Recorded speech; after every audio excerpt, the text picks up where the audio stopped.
Live TV, सच सबसे आगे। नमस्कार, मैं हूं रंजीत झा और आप देख रहे हैं द लाइव टीवी। मेघालय में विधानसभा के चुनाव होने वाले हैं। बीजेपी अपना ताकत लगा रही है क्योंकि इस बार वहां वो अकेले मैदान में है। लेकिन भारतीय जनता पार्टी ने जिसे वहां अपना सीएम उम्मीदवार घोषित किया है वो रेप का आरोपी है। वह जेल गया हुआ था, बेल पर बाहर आया है और इसे सीएम फेस बनाया गया है। मेघालय में 27 फरवरी को 60 सीटों के लिए वहां पर मतदान होना है, लेकिन बीजेपी के चाल और चरित्र सब मेघालय में खुलकर सामने आ गए। अब इनके लिए प्रधानमंत्री मोदी, अमित शाह चुनाव प्रचार भी करने जाएंगे। इनका क्रिमिनल हिस्ट्री है। भाजपा के इस सीएम उम्मीदवार के घर से तो जिलेटिन की छड़ें बरामद हुई थी, यानी विस्फोटक बरामद हुआ था। पूरी खबर हम बताएंगे और इसको लेकर कांग्रेस ने बीजेपी को आड़े हाथों लिया है। पीएम मोदी को, अमित शाह को, स्मृति ईरानी को कांग्रेस ने घेरा है। अब अपने स्क्रीन पर अलका लांबा का एक ट्वीट देखिए। इसमें 2 स्क्रीनशॉट शेयर किया गया है। दोनों में जो मेघालय भाजपा के सीएम फेस बनाए गए हैं वो उम्मीदवार, उनकी तस्वीर है और उनसे ही जुड़ी खबर भी है। एक है police unearth brothel on Meghalaya BJP leaders state 6 rescue. मतलब यह हुआ कि वहां पर सेक्स रैकेट का भंडाफोड़ हुआ और बीजेपी का यह नेता गिरफ्तार भी हुआ। 6 लोगों को वहां से मुक्त भी कराया गया। साथ ही साथ जो दूसरी खबर है उसी से जुड़ी हुई है। Meghalaya BJP leader accused of running brothel arrested in Uttar Pradesh. यह बताया गया है कि मेघालय बीजेपी का जो नेता है उसे उत्तर प्रदेश से गिरफ्तार किया गया है। यह सेक्स रैकेट चलाने का आरोपी है। उनकी तस्वीर भी है। आपने दोनों खबरों का यह स्क्रीनशॉट देखा। अब अलका लांबा ने ट्वीट में क्या लिखा है वो भी जरा देखिए, फिर हम इनसे जुड़ी दोनों खबरें बताएंगे। कैसे इनके घर से विस्फोटक की बरामदगी हुई थी और दूसरी तरफ सेक्स रैकेट के मामले में यह पकड़े गए थे। सबसे पहले अलका लांबा का यह ट्वीट अपने स्क्रीन पर देखिए। उन्होंने लिखा, मेघालय में भाजपा, मोदी, शाह, ईरानी ने एक बलात्कारी को, मेघालय की बेटियों को देह व्यापार के धंधे में धकेलने वाले को अपना मुख्यमंत्री का चेहरा बनाया है। जेल से बेल पर बाहर निकल चुनाव में उतारा है। सुना है स्मृति ईरानी बेटी बचाओ के नारे के साथ इनके प्रचार में उतरने वाली है।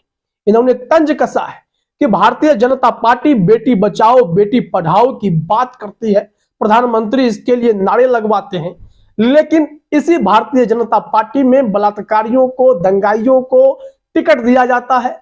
कई ऐसे नेताओं को जो क्रिमिनल चार्ज्ड है उन सब को संरक्षण दिया जाता है और रेपिस्टों की तो खूब महिमा मंडन की ही जाती है।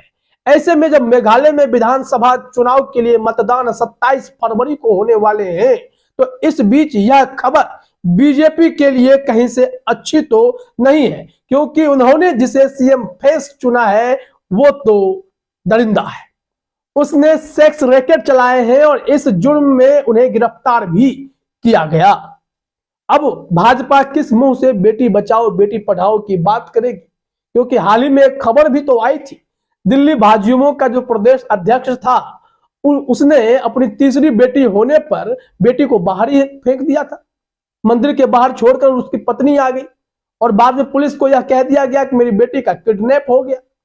मामले का खुलासा हुआ तो इस भारतीय जनता पार्टी के नेता का असली चेहरा सामने आ गया कि ये लोग कितना प्रधानमंत्री मोदी के बेटी बचाओ बेटी पढ़ाओ अभियान की इज्जत करते हैं। खुद के घर में बेटी हुई तो उसे सड़क किनारे मंदिर के पास छोड़कर भाग आए। तो सवाल तो खड़े होंगे ही। और भाजपा किस तरीके से अब रेपिस्टों को सीएम उम्मीदवार बना रही है, इस पर तो सवाल तो गंभीर खड़े होंगे ही। तो चलिए जरा खबरों में देखते हैं। मेघालय में बीजेपी ने जिसे सीएम उम्मीदवार बनाया है बेर्नार्ड को, उनके बारे में क्या बैकग्राउंड है, क्या जानकारी दी गई है। अपने स्क्रीन पर जरा आज तक की यह खबर देखिए। इसमें लिखा गया है, मेघालय में सेक्स रैकेट चलाने के आरोपी बीजेपी नेता को यूपी पुलिस ने हापुड़ से किया अरेस्ट। और यह खबर 26 जुलाई 2022 की है और उस वक्त मेघालय के इस नेता की गिरफ्तारी भी हुई थी। खबर में ही जानकारी दी गई है कि मेघालय में सेक्स रैकेट चलाने के आरोपी बीजेपी नेता बर्नार्ड एन मारक को गिरफ्तार कर लिया गया है। बर्नार्ड एन मारक को यूपी के हापुड़ से गिरफ्तार किया गया। अब मेघालय से एक पुलिस टीम आ रही है जो बर्नार्ड को साथ लेकर जाएगी। क्योंकि खबर 2022 की है तो उसी के संदर्भ में हम आपको यह पढ़ के सुना रहे हैं। इसमें देखिए क्या हुआ था, जब छापा पड़ा था तो यह फरार हो गया था। बर्नार्ड अपने फार्म हाउस पर छापा पड़ने के बाद से फरार बताए जा रहे थे। वेस्ट गारो हिल्स के जिला पुलिस अधीक्षक विवेकानंद सिंह ने बताया कि बर्नार्ड को उत्तर प्रदेश में गिरफ्तार किया गया। अब एक टीम वहां जाकर बर्नार्ड को लाएगी, फिर उनकी गिरफ्तारी हुई थी, उन्हें वापस मेघालय पुलिस को हैंडओवर कर दिया जाएगा।